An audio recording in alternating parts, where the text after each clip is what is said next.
Hello good morning everyone. तो welcome back to my another SSC vlog. जैसा कि आप सभी को पता है मैं एसएससी की प्रिपरेशन कर रही हूँ और ये मेरे एसएससी का फर्स्ट अटैम्प्ट रहने वाला है। इसके साथ ही मैं आगे जो गवर्नमेंट की इस बीच में नोटिफिकेशन आएंगे एग्ज़ाम के लिए, मैं साथ ही साथ उनमें भी अप्लाई करूँगी जो एसएससी के सिलेबस बेस्ड पर ही होंगी, यानी उनके सिलेबस पैटर्न मिलते जुलते होंगे, तो जिससे मेरा जो लेवल है एग्ज़ाम देने का वो बढ़े और मेरे कॉन्फिडेंस में भी कमी ना रहे। तो आज के मेरे दिन की शुरुआत हुई थी फर्स्टली इंग्लिश की क्लास के साथ। जैसा कि मैंने अपने पहले भी व्लॉग में बताया है कि मैं अपनी इंग्लिश की क्लास ले रही थी। मेरे जिस बैच से मैं पढ़ रही हूँ वहाँ पर मुझे इंग्लिश समझ नहीं, इसलिए यूट्यूब पर थोड़ा सर्च करने के बाद मैंने जयदीप सर की 11 घंटे की मैराथन है टेंस की, उससे पढ़ने का सोचा। तो यहाँ मेरी मैराथन चल रही थी। उस दिन भी मैंने 1 से 1.5 घंटे की मैराथन ले ली थी। अब टाइम था आगे के लेक्चर को कंप्लीट करने का।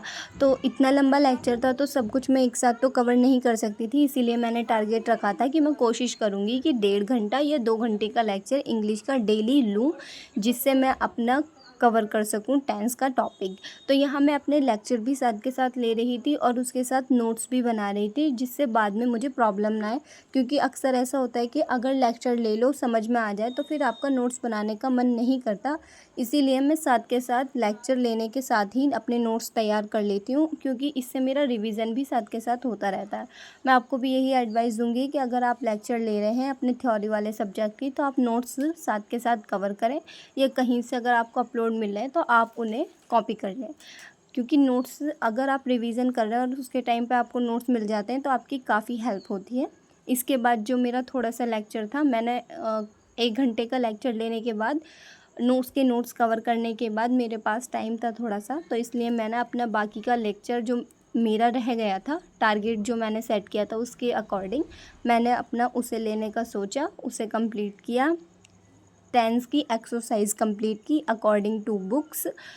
फिर उसके बाद ये टाइम था मेरी जीके की क्लास का, स्टैटिक जीके की। उसे कंप्लीट करने के बाद 1 घंटे की वो क्लास थी, उसे लेने के बाद ये टाइम था मेरा रीजनिंग का। तो जैसा कि आप सभी को पता ही होगा जो मेरे व्लॉग्स देख रहे हैं इस टाइम, कि मुझे रीजनिंग के क्वेश्चन सॉल्व करना काफ़ी पसंद है। मैं लेक्चर लेने के बाद हमेशा कोशिश करती हूँ कि लेक्चर के साथ जो डीपीपी मिली हैं उन्हें सॉल्व करने के बाद मैं अपनी बुक से क्वेश्चन ज़रूर सॉल्व करूं, क्योंकि जितना ज़्यादा आप मैथ्स और रीजनिंग जैसे सब्जेक्ट के क्वेश्चन की रिवीजनिंग करेंगे आपका कॉन्सेप्ट उतना ही ज़्यादा अच्छा होगा। कॉन्सेप्ट पढ़ने से या रटने से तैयार नहीं होता, बल्कि प्रैक्टिस बेस्ड होता है। जितना ही आप क्वेश्चन के रिवीजन करेंगे उतना ही आपका कॉन्सेप्ट क्लियर होगा।